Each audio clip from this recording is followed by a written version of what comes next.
आज की छोटी कहानी, सबसे भली चूप। सत्यमूर्ति एक अग्रणी राष्ट्रवादी नेता थे। वे अपने बातों के लिए प्रसिद्ध थे। उनके द्वारा कहे गए शब्दों में तर्क था, समझ था तथा हाजिर जवाबी आदि जैसे गुण झलकते थे। अपने इन्हीं गुणों के वजह से ही वह वाद विवाद में दूसरों से कहीं बेहतर समझे जाते थे। एक बार वे भारत की आज़ादी के विषय को लेकर इंग्लैंड के दौरे पर गए थे। वे वहाँ के शीर्ष नेताओं से मिले। उन्होंने वहाँ के नेताओं से भारत में स्वतंत्र सरकार के शासन की बहाली का निवेदन किया। उन्होंने कई जनसभाओं को भी संबोधित किया।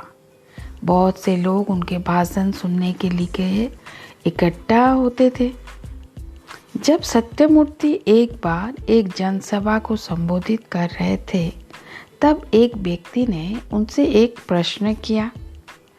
क्या आप जानते हैं कि ब्रिटिश साम्राज्य में कभी भी सूर्यास्त क्यों नहीं होता? उसका कहना बिल्कुल सही था, क्योंकि उस समय ब्रिटिश का साम्राज्य दुनिया के चारों कोनों में फैला हुआ था।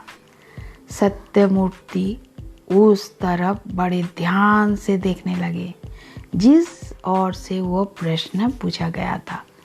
प्रश्न पूछने वाले व्यक्ति ने समझा कि उसने वो प्रश्न पूछकर सत्यमूर्ति को दुविधा में डाल दिया है। उसने सोचा कि सत्यमूर्ति उनका युक्तिसंगत उत्तर नहीं दे पाएंगे। वहाँ पर वह भूल कर बैठा, क्योंकि सत्यमूर्ति ने उसे उसके प्रश्न का ऐसा जवाब दिया कि वह उसकी कल्पना भी नहीं कर सकता था। उनका जवाब था, सूर्य अस्त इसीलिए नहीं होता क्योंकि सूर्य को अंधेरे में ब्रिटिश जनता पर विश्वास नहीं है। वो जवाब सुनकर वह व्यक्ति अवाक रह गया। वहाँ उपस्थित जनसमूह के ठहाके लगाने शुरू हो गए। वो व्यक्ति बेहद लज्जित हो गया तथा वहाँ से भाग खड़ा हुआ। उसने एक सबक सीख लिया था। उसे लगा कि आज वास्तव में उसे कोई सवा शेर मिल गया है, कोई उसका भी गुरु निकला है। वो सोचने लगा कि उसे शांत ही रहना चाहिए था, क्योंकि चुप रहने में ही भलाई थी।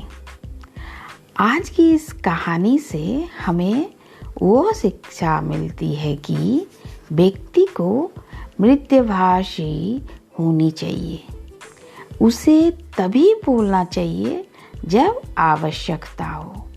धनुष से निकला हुआ तीर और मींव से निकला हुआ बात कभी वापस नहीं आता। इसीलिए कहा गया है, पहले तोलो फिर बोलो। यही थी आज की कहानी। धन्यवाद।